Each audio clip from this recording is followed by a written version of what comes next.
No niin, juttu jatkuu. Eli mitä minä tässä kesäisin teen? No, meillä tehdään hirveän paljon kesällä ruokaa ulkona, grillataan ynnä muuta. Tässä minulla on paikka, missä minä voin pestä ja tiskata.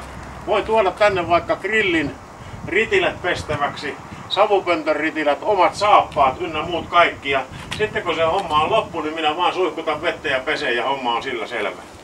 No sitten edelleen mihin tästä johdan vesiä, niin kuin sanoin, saunani on tuossa suunnassa 10 metrin päässä about.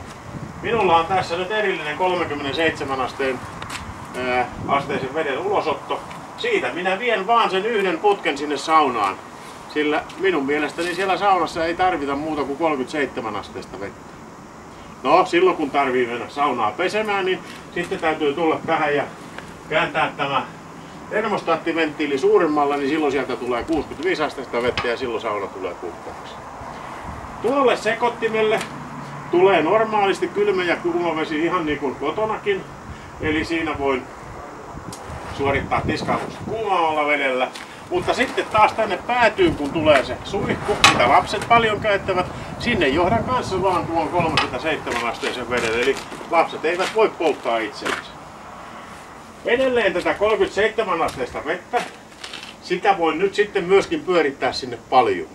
Se paljuhomma on nyt sitten sillä lailla vielä, että siihen tulee kiertovesipumput ja muut. Ja se tulee valmistumaan tämän kesän aikana, kun vien tämän Jaalaan mökilleni. Siitä tehdään sitten oma video, että miten se toimii.